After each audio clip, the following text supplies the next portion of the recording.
তুমি ভুলে গেছো মাত্র 2-4 সপ্তাহে যেই যুবক রক্তের ফোঁটা মাটির মধ্যে ফেলে গোটা দুনিয়াটাকে আলোড়ন তৈরি করে বলে গেল যে টাকায় পশু বিক্রি হয়, অমানুষ বিক্রি হয়, আমি হাদি টাকায় বিক্রি হই নাই।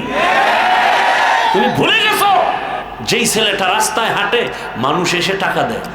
এই ফেসবুকের গোলাম বাবারা বলো, ইন্তেকালের পরে অ্যাকাউন্ট চেক করা হলো, কোটি কোটি টাকা তার অ্যাকাউন্টে।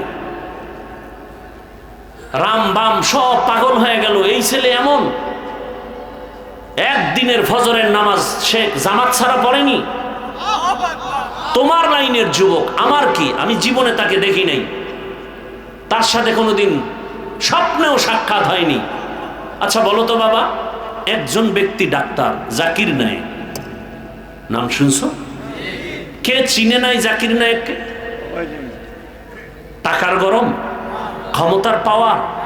তুমি একটু বিবেককে প্রশ্ন করো তো, ডাক্তার জাকির নায়েক বাড়ি কই চিনি না, কিন্তু এই লোকটার জন্য গোটা দুনিয়া পাগল কেন? একমাত্র সুন্দর চরিত্র, নৈতিক আদর্শের কারণে। যুবক, আমি তাই চাই তুমি ডাক্তার হলেও যেন আমার দেশবাসী তোমাকে মাথায় নিয়ে সম্মান করে, আমি এটা চাই। তুমি ইঞ্জিনিয়ার হলেও যেন আমার দেশবাসী তোমাকে মাথায় নিয়ে সম্মান করে, আমি এটা চাই। সে পরামর্শ দিতে আসছি। আচ্ছা বলেন তো, আমার এই যে আমি এতক্ষণ বয়ান করলাম, কষ্ট হলো, আমি কিন্তু একজন হুজুর। আপনাদের বলছি হুজুর হন, বলি না। আমি কওমি মাদ্রাসার সন্তান। আমি একবারও বলছি স্কুল বন্ধ করে মাদ্রাসায় যাইতে। আমি তাবলিগের লাইনের সন্তান। আমি একবারও তাবলিগে যাইতে বলছি? আমি পীরের মুরিদ। আমি একবারও পীরের কাছে যেতে বলছি না। আমি কি বলতে চাই, ও যুবক বাবারা, তুমি ডাক্তার হও, স্কুলে পড়ো, কলেজে পড়ো, ইঞ্জিনিয়ার হও, প্রফেসর হও, ওসি হও, ডিসি হও, এসপি হও, বেয়াদব হও না।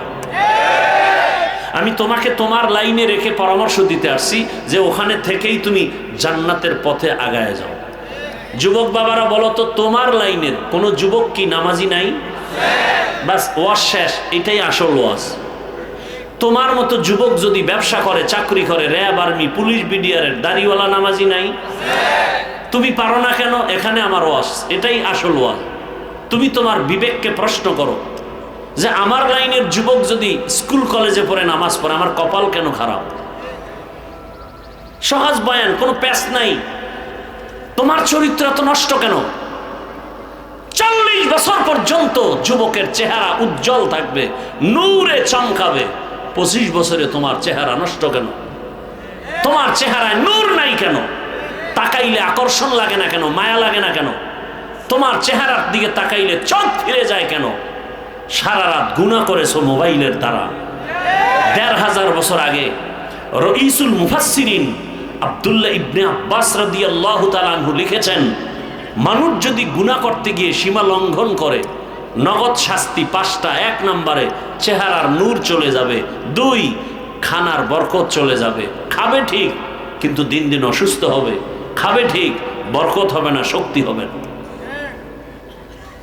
তোমার চেহারায় পৃথিবীর কোনো ক্রিম, মেডিসিন আর সুন্দর করতে পারবে না, আল্লাহর কসম। হ্যাঁ, একটা কাজ করলে তোমার চেহারা নতুন করে আবার উজ্জ্বল নূর ফিরে আসবে।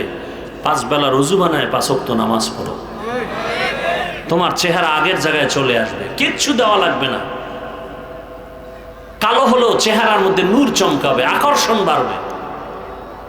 কোনো মেডিসিন তোমার চেহারা সুন্দর করতে পারবে না।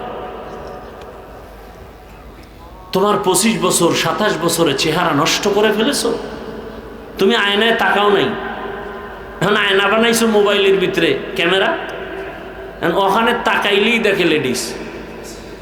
আয়না দেখে না, লেডিস দেখে। আজকে গিয়া ঠিকই একটা আলাদা আয়নায় তাকাও, দেখো তো তোমার 2 বছর আগের চেহারা আর এখন চেহারার কি হালাত। তুমি নিজেরটা নিজে ঠিক করো। আমার এখানে এক বিন্দু স্বার্থ নেই, আমি তোমার পায়ে হাত দেওয়ার জন্য রেডি। আমাকে 100 হাত বা 200 হাত লম্বা একটা তার দিয়া মাইকের ফোন কানে লাগাও, আমি প্যান্ডেলে নেমে নেমে মানুষের পাও ধরে ধরে হাঁটবো আর বয়ান করবো আর পাও ধরবো আর বলবো, দাড়ি কেটে আমার রসুলের কলিজায় আঘাত দিও না। আমার রসুলের সামনে কিভাবে দাঁড়াবা বলো তো বাবা, বলো। আমার রসুল তো লজ্জায় তোমার দিকে মাথা চোখ দিয়ে তাকাবেন না। আওলাদে রসুল হুসাইন আহমদ মদনী রহমতুল্লাহ আলাইহি বেয়াদবি ক্ষমা চাই সবার কাছে, আল্লাহর হস্তে ক্ষমা চাই। আমি পাও ধরতে আসছি, আমি লাথি দিতে আসি নাই, আমি আঘাত করতে আসি নাই, আমি বুকে লাগাতে আসছি।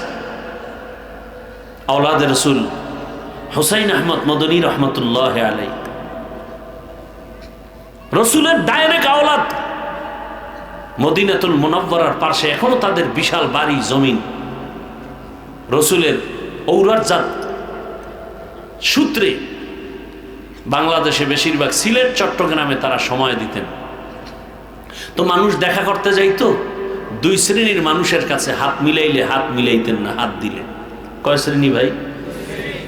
এক শ্রেণী যারা দাড়িবিহীন, বলতেন তুমি আমার রসুলের কলিজায় আঘাত দিছো, তুমি আসছো সালামের সুন্নাত আদায় করতে, বের হয়ে যাও। আমি রসুলের আওলাদ, আমি রসুলের দুশ্মনের সাথে হাত মিলাতে পারি না। আর এক শ্রেণীর মানুষের সাথে হাত মিলাইতেন না যারা সাহাবায়ে কেরামের বিরোধিতা করে, এরাও রসুলের দুশ্মন, নিঃসন্দেহে রসুলের দুশ্মন। সাহাবায়ে কেরামের বিরুদ্ধে যারা লেখবে আর বলবে ইশারা ইঙ্গিতে, নিঃসন্দেহে তারা রসুলের দুশ্মন। আওলাদে রসুল এদের সাথেও হাত মিলাইতেন না।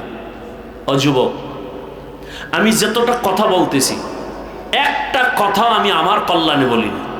আমি চাই তুমিও হাদির মতো সর্বোচ্চ সম্মানে আসো। তুমি ডাক্তার হও, তবে সম্মান থাক। তুমি ইঞ্জিনিয়ার হও, কিন্তু সম্মানটা যেন পুরা দেশব্যাপী হয়। তুমি ওসি হও, ডিসি হও, এমপি হও, মন্ত্রী হও, কিন্তু মরে গেলেও যেন তুমি মানুষের হৃদয়ে অমর হয়ে থাকো, অমর হয়ে থাকো।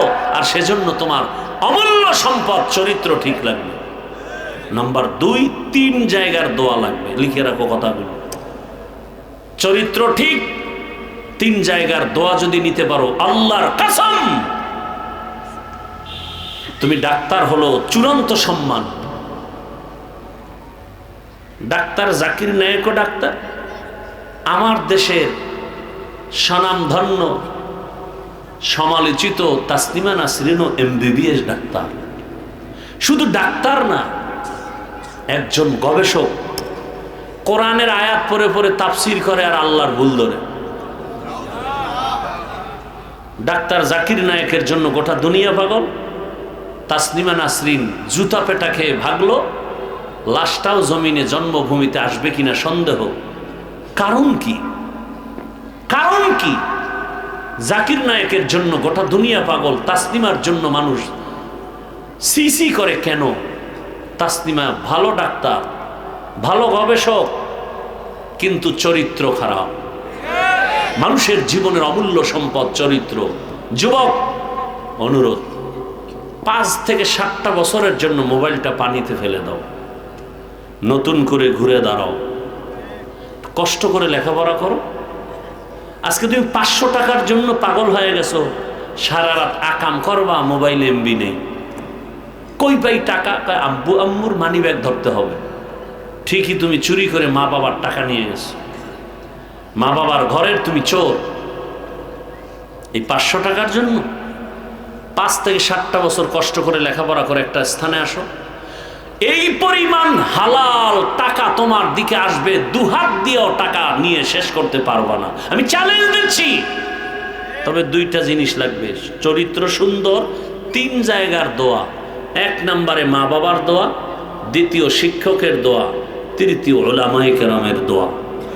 এই 3 জায়গার দোয়া নিলে কসম আল্লাহ, তুমি ডাক্তার হলেও হিরো, ওসি হলেও হিরো। আর যদি আল্লাহ না করুন এই 3 জায়গার কোনো এক জায়গা থেকে অভিশাপ নাও, তাহলে ডাক্তার হলেও তুমি মরার আগে বিছানায় পঙ্গু হয়ে কাঁদতে হবে, জীবনে সফলতা আসবে না। মা বাবার বরদোয়া তোমার জীবন ধ্বংস, শিক্ষকের অভিশাপ তোমার জীবন ধ্বংস, আলেম ওলামার অভিশাপ জীবন ধ্বংস। আজ আমার দেশ এত এলোমেলো কেন? একমাত্র উলামায়ে কেরামের সাথে বেয়াদবি করার ফলাফল। আল্লাহ হেদায়েত দান করুন। যুবককে আমি বুঝাতে পারি না কতটা ভালোবাসা দিয়ে কথাগুলো বলতেছি। যুবক সে মোবাইল নিয়ে ব্যস্ত, নিজের হাতে নিজের জীবনকে ধ্বংস করে ফেলতেছ। আজকে চোখের পাওয়ার দুর্বল, হার্ট দুর্বল, কিডনি দুর্বল। যুবক, গুগলে আজকে বাসায় গিয়ে সার্চ দিবা, টাচ মোবাইল চালালে দেখলে শরীরের কি কি অঙ্গের ক্ষতি হয়। চিকিৎসা বিজ্ঞানীরা কি বলছে দেখো, আমি হুজুরেরটা বাদ দাও, চিকিৎসা বিজ্ঞানীরা কি বলছে লেখা আছে দেখো।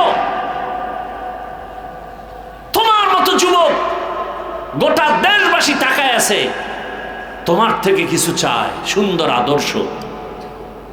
আজ তোমাকে দেখলে মুরব্বীরাও চোখ ফিরায় নেয়। কত বড় বেয়াদব মুরব্বীদের সামনে বিড়ি টানে কি নাই? আল্লাহ হেদায়েত দান করুন।